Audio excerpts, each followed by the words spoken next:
So you've performed at some pretty amazing venues, events for Mm. some pretty amazing people. I know you meant one of them that you mentioned earlier was at the White House for the White House Poetry Slam, right?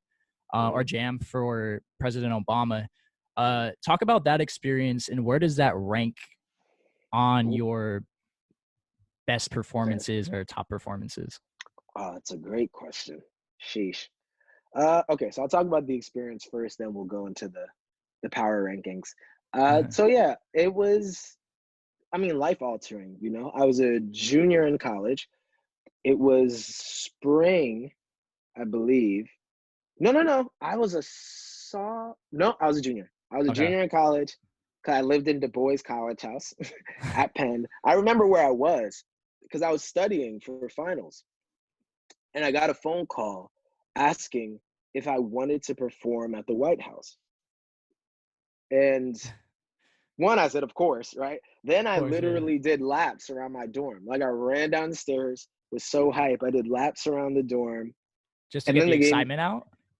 I'm from New York. So, and Oh, I don't know. It might be like a cultural thing too. I just ran. I was like, "Woo!" You know, I was so because it's unbelievable. Like yeah. again, so much of this I think is just being from Yonkers, not growing up with money or really access, and the idea that I was gonna go perform one of my poems for again also the first Black president. Right? There was sort Yes. of like, and I just voted for it. Right? It was the first time I'd ever voted. I voted for Barack Obama, and the idea that now I was being invited to perform at the White House was incredible to me. So I was just so excited I had to run around a little bit.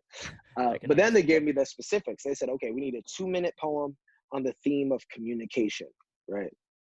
And so then it got a bit more stressful. So I was saying, okay, how much time do I have? And I really only had, I think, about maybe a week and a half or so. It might have even been less than that. It wasn't 2 weeks. I think it was less than 2 weeks that And I you were in had finals between. too, right? Come on. So I'm like, all right, I have schoolwork, and you're telling me I have to either compose something completely new or edit an existing poem down to 2 minutes and then have it in performance shape, not just for the stage, but for the White House, right? So that was super hectic, but some aspects of it were easy. So they asked me who my plus one was. It was my mom, just no doubt.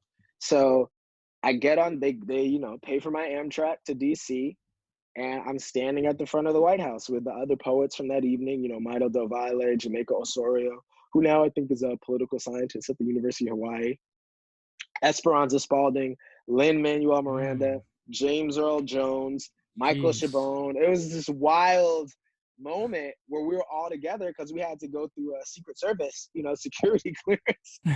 And we had a run through, like we had a mic check basically, where a sound check rather, where we, tested the microphones and everybody ran through their thing. And so I performed it for that small group. That was the only rehearsal I had though. I performed the poem once for that group and got really great feedback from everyone. Everyone was very generous. And then me, Lin-Manuel Miranda, and James Earl Jones, we had like a freestyle cipher in the back of the White House. We Wow. got James on camera saying, "Luke, I am your father." There's some old, you can ask Glenn about this. He has some Okay. old like phone footage of it. It was incredible. And then I performed, my mom was right there next to Joe Biden and, the Obamas. And it was incredible. I've never had an experience quite like it. I had never had an experience like it before. And never really one exactly like it since. I mean, I was invited by the Clinton Global Citizen Awards to perform, and so I got to I introduced Bill and did some poems there.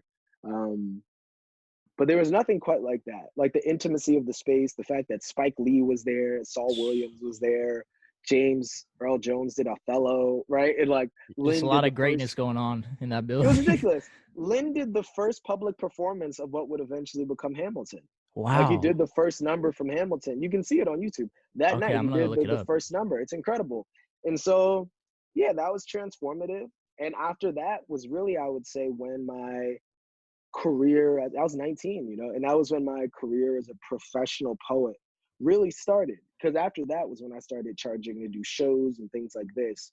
Um, because at that point I'd done the NAACP Image Awards, I did the White House, and then it was like, okay, maybe I should really think about this as a job.